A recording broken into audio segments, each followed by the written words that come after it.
Rowlatt act से पूर्व प्रथम विश्व युद्ध में अंग्रेजों की सहायता, उनके लिए सैनिक भर्ती तक करने को तत्पर रहे गांधी जी और स्वयं वल्लभ भाई भी अमृतसर के जलियांवाला बाग के घोर अमानवीय कृत्य के बाद अंग्रेजी सत्ता से असहयोग के लिए तत्पर हुए।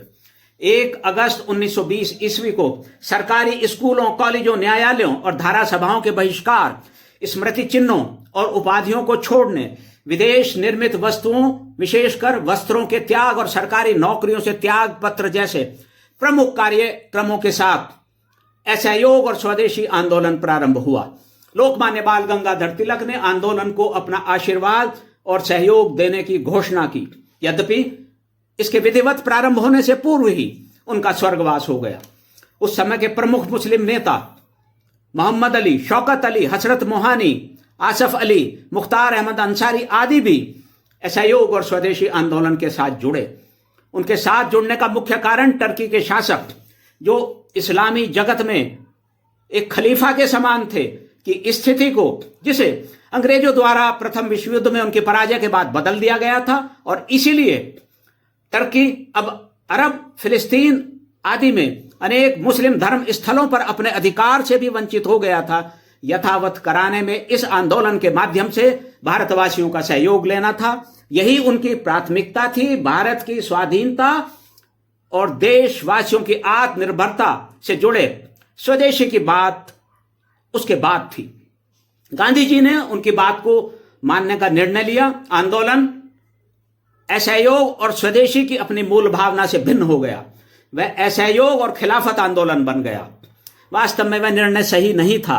इस प्रकार के निर्णय कई बार राष्ट्र के भविष्य के लिए बहुत ही अहितकारी सिद्ध होते हैं।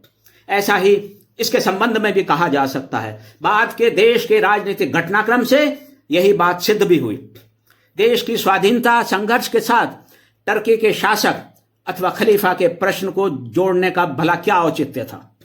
आंदोलन प्रारंभ होने से पूर्व 11 जुलाई 1920 ईस्वी को नडियाद में गुजरात राजनीतिक परिषद की कार्यकारिणी की ऐतिहासिक बैठक हुई। वल्लभ भाई ने उसमें 2 अति महत्वपूर्ण प्रस्ताव पारित कराए। प्रथम, असहयोग कार्यक्रम को पूर्ण सहयोग और समर्थन तथा द्वितीय, गुजरात विद्यापीठ की स्थापना। इस राष्ट्रीय शिक्षा संस्थान के निर्माण में वल्लभ भाई ने बाद में वर्ष 1929 ईस्वी में नवजीवन ट्रस्ट की स्थापना की ही भांति जो कुछ किया उसे वर्तमान पीढ़ी नहीं जानती। वल्लभ भाई ने गुजरात विद्यापीठ का अपने एक बालक की भांति पालन किया। इसके समक्ष कभी भी आर्थिक समस्या नहीं आने दी। गांधी जी के निधन के बाद अपने स्वर्गवास 15 दिसंबर 1950 ईस्वी तक वे स्वयं इसके कुलाधिपति रहे। वल्लभ भाई अपने प्रशासनिक, शैक्षणिक, सांस्कृतिक और अंतर्राष्ट्रीय विचारों में बेजोड़ थे।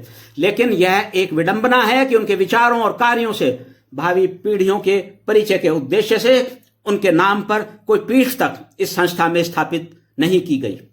वल्लभ भाई राष्ट्र, राष्ट्रीयता, राष्ट्रवाद, राष्ट्रीय संस्कृति और परिपक्व राष्ट्रीय राजनीतिक सोच के पोषक थे। उन्हें लेकर कितनी भी विडंबनाओं की बात हम क्यों न करें, वल्लभ भाई तो अपने विचारों और कार्यों के बल पर मृत्युंजयी हैं।